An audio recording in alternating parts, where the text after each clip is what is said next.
If you look at what happened between Washington and Ottawa overnight, it doesn't look like a negotiation. It doesn't look like a compromise. It looks like a detonation. For decades, the United States and Canada shared the most integrated economy on the planet. Two countries, one machine, seamless, synchronized, predictable. But as of this morning, predictable is dead. Donald Trump didn't just escalate the trade war, he tried to end it with a knockout punch. He signed an executive order at 11 p.m. last night invoking emergency economic powers to freeze Canadian assets held in U.S. financial institutions. He thought that would be the kill shot. He thought Canada would crawl back to the table with its hands up. He thought Mark Carney would fold under the weight of Wall Street. He was catastrophically wrong. Carney didn't fold. He didn't flinch. He didn't even hold a press conference. He picked up the phone, called the governor of the Bank of England, the head of the European Central Bank, and the Japanese finance minister, and within 6 hours, something unprecedented happened. A joint emergency liquidity facility was announced, backed by 4 central banks designed to shield Canada from U.S. financial pressure.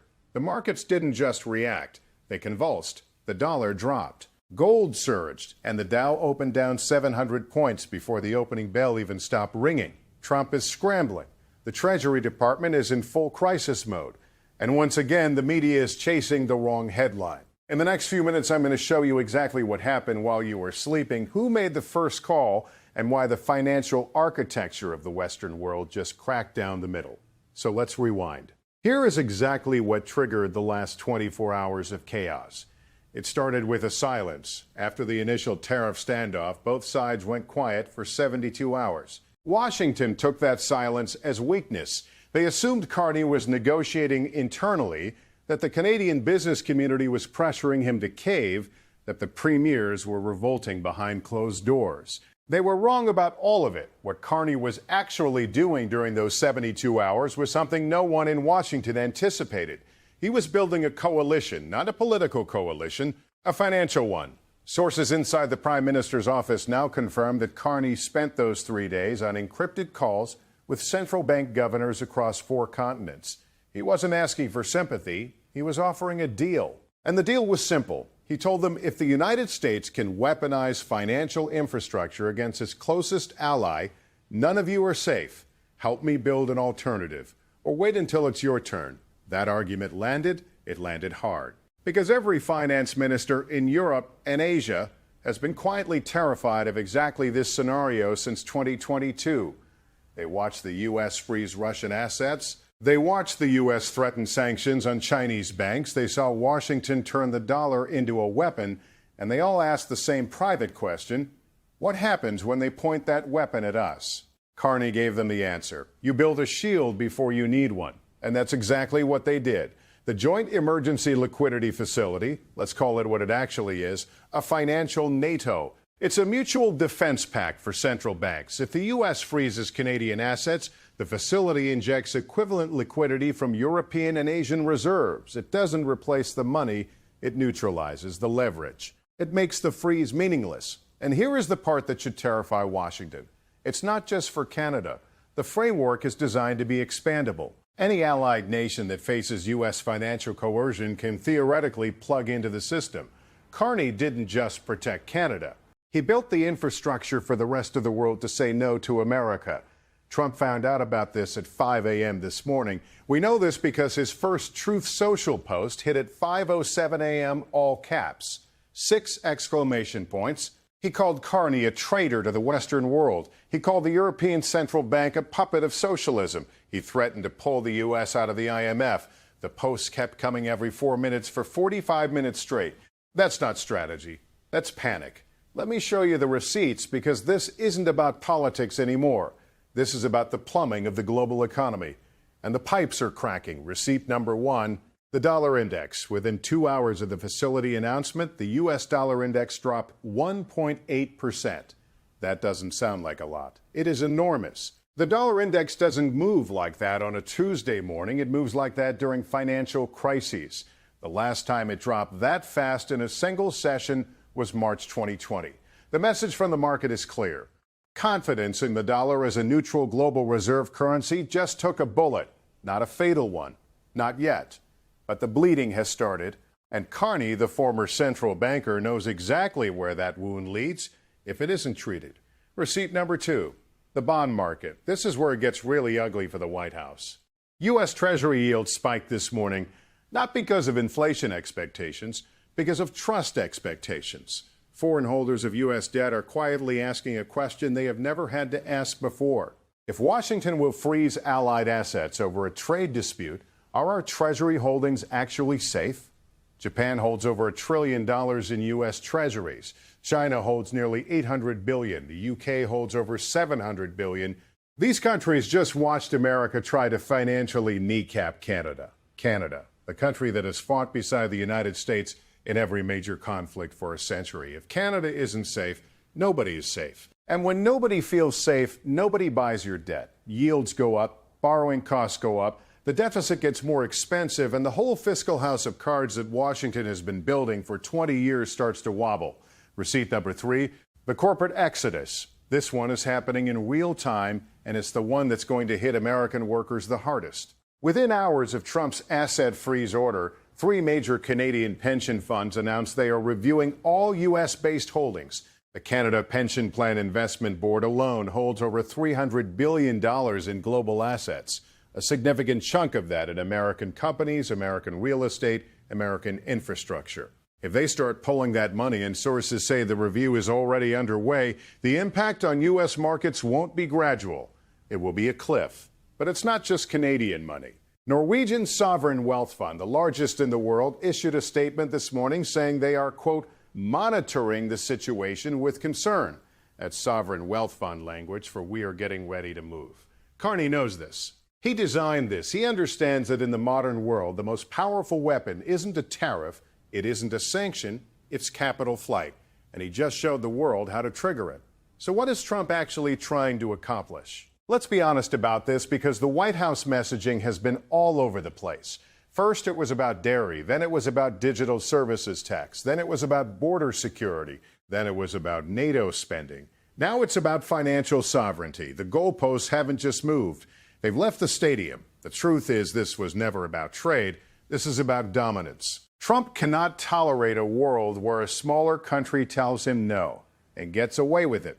Because if Canada gets away with it, the model breaks. The entire Trump foreign policy doctrine is built on the idea that America's economic gravity is so massive that no country can resist it. Every negotiation starts from the assumption that the other side needs America more than America needs them. Carney just disproved that assumption, not by being bigger, not by being stronger, by being smarter. He found the one thing the U.S. can't do without, credibility, and he put a crack in it, and credibility, once cracked, doesn't heal quickly. Now let's talk about what's happening inside Canada, because the American media keeps portraying this as Carney going rogue. That's not what's happening. The latest polling shows Carney's approval rating has surged 14 points in the last week.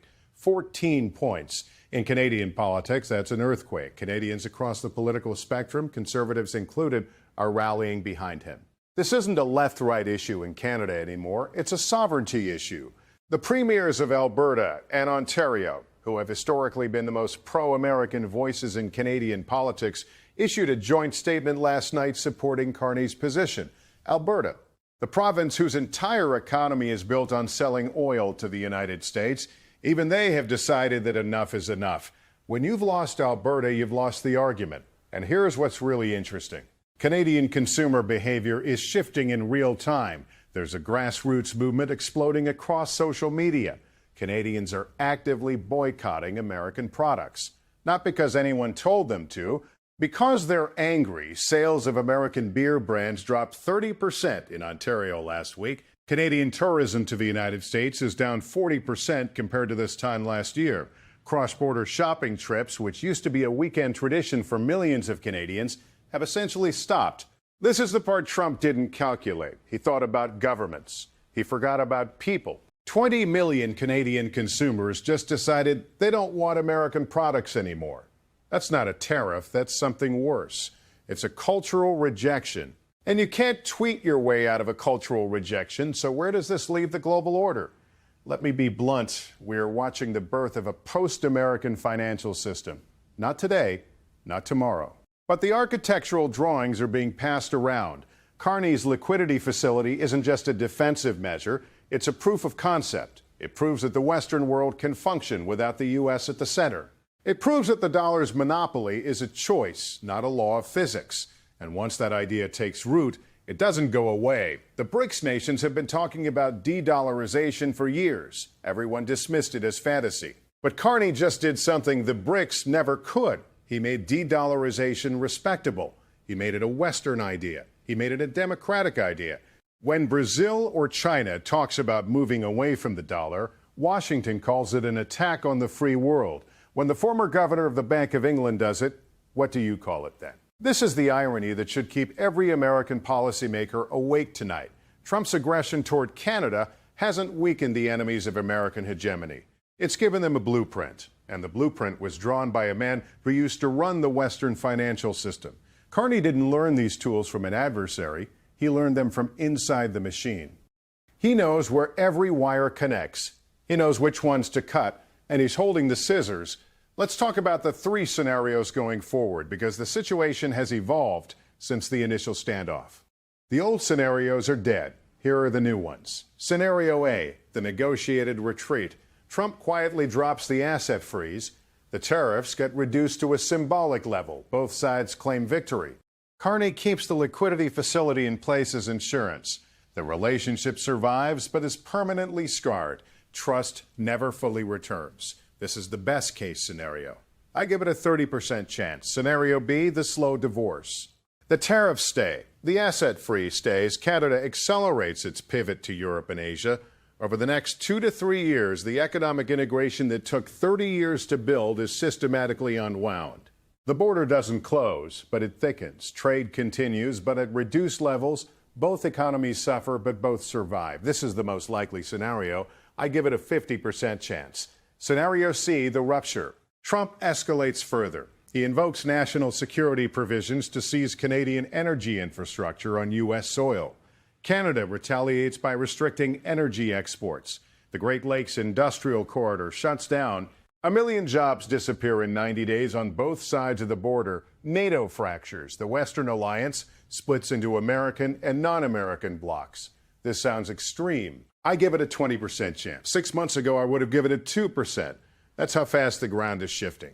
Here's what I need you to understand. This is not a drill. This is not political theater. This is the real economy, your economy, being rewired in real time by two men who have both decided they cannot afford to lose. Trump can't lose because his entire political identity is built on never backing down. Carney can't lose because he has staked Canada's future on the idea that sovereignty isn't negotiable. When two leaders reach that point, the off-ramps disappear, and we are running out of road.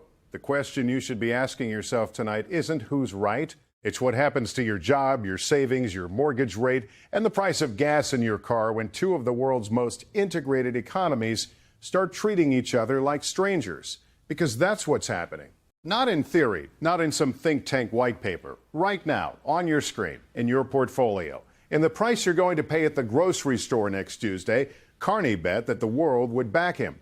So far, the world is proving him right. Trump bet that raw power always wins. So far, the markets are proving him wrong. One of them is going to blink. And when they do, the world that comes after will look nothing like the world that came before. I want to hear from you. Do you think Carney has overplayed his hand? Or has Trump finally met someone who knows how to fight back without throwing a punch? Drop it in the comments. I read every single one, and if you think this is the biggest story no one is covering properly, share this video. Send it to someone who still thinks this is just about tariffs. It's not about tariffs. It's about the future of the Western world. And the clock is ticking. Subscribe if you haven't already, because when the markets open tomorrow, you're going to want context, not just headlines. History isn't just moving fast anymore. It's accelerating, and we're all along for the ride.